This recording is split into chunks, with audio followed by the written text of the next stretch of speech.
Beberapa hal seperti laporan kematian karena COVID, pertumbuhan kasus baru itu cukup banyak ya yang kita temukan di media-media sosial.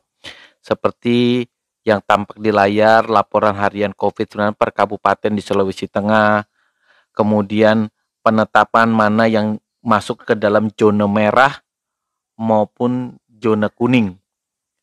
Nah, di sini Sulawesi Tengah sudah banyak sekali yang masuk ke dalam zona merah kasus COVID.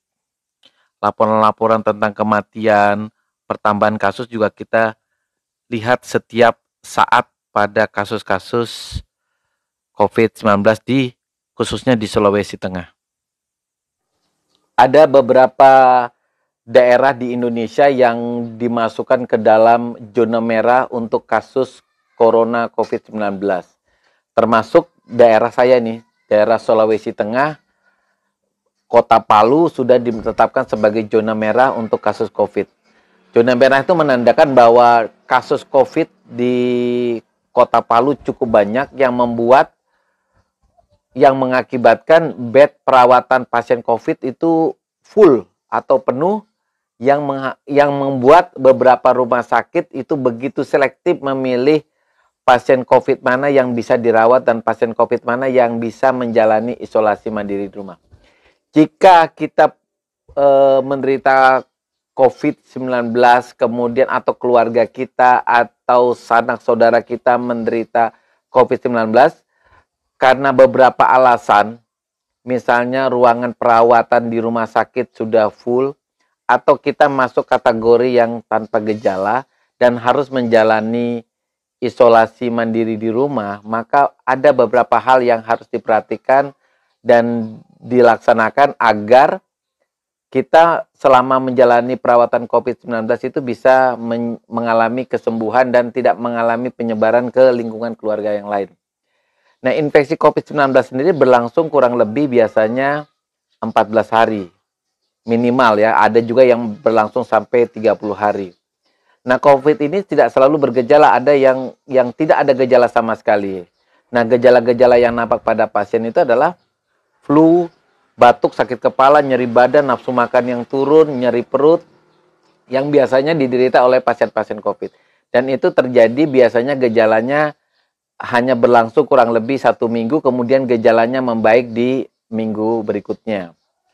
Nah, teman-teman yang dirawat di rumah karena COVID-19, pertama harus memperhatikan gejala-gejala yang ada. Jadi kita ditujukan untuk meredakan gejala. Jadi diberikan obat-obat simptomatik, misalnya penurun panas, menghilangkan nyeri badan, diberikan obat flu, vitamin-vitamin, melakukan kebiasaan yang baik seperti misalnya menjemur diri.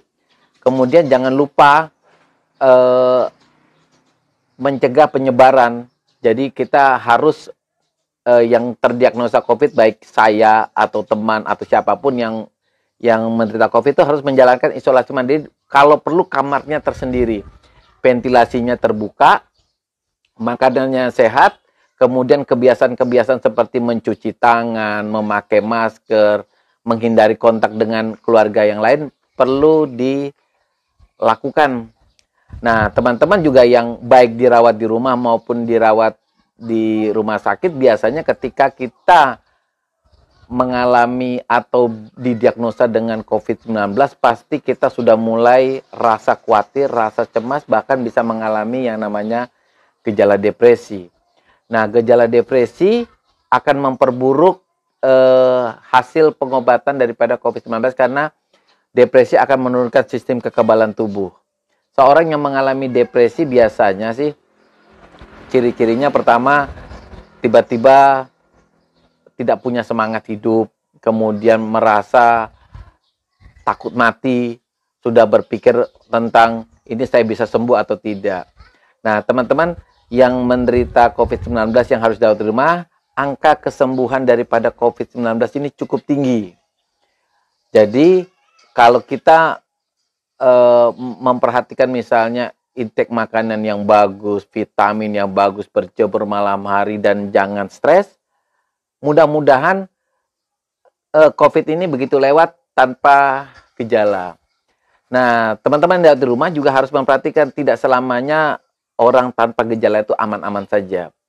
Jadi gejala yang perlu diperhatikan adalah gejala daripada bronkopneumonia. Sehingga teman-teman yang misalnya masih punya kesempatan untuk ke rumah sakit melakukan foto ronsen, itu lakukan. Supaya sejak dari awal kita tahu apakah COVID-19 ini sudah menimbulkan gangguan pada paru-paru atau bronkopneumonia. Kadang pasien walaupun dia gambaran fotonya itu bronkopneumonia, pasiennya tidak merasa gangguan sesak napas ya, atau yang disebut dengan happy hypoxia. Kadar oksigen yang rendah tapi pasiennya tidak mengalami gangguan sesak napas. Nah, gangguan yang harus diperhatikan selama di rumah pertama ada enggak gangguan gejala-gejala sesak napas. Kemudian kaki tangan dingin, kemudian mungkin bibir biru. Nah, hal-hal ini yang membuat pasien segera harus dirujuk ke rumah sakit untuk mendapatkan pertolongan oksigen. Nah, kalau perlu teman-teman yang dirawat di rumah untuk mengukur kadar oksigen setiap saat itu beli saja alat yang cukup sederhana kok, murah, sederhana yang disebut dengan oximeter agar kita tahu berapa sih kadar oksigen, saturasi oksigen kita selama kita dirawat di rumah. Nah, saturasi oksigen itu nilainya antara 95 sampai 100 itu normalnya. Jika terjadi penurunan misalnya nilainya sudah 90 apalagi turun dari 90, sebaiknya dilakukan perawatan di rumah sakit. Kita harus melindungi orang lain, keluarga kita dari diri kita sendiri. Pertama adalah kamar tersendiri, jendela dibuka, kemudian hindari kontak seperti piring, gelas itu dibuat tersendiri. Kemudian kalau kita mau rajin-rajin lah ya, cuci tangan, pakai masker walaupun kita di kamar. Kemudian sampai kapan kita melakukan isolasi mandiri di rumah?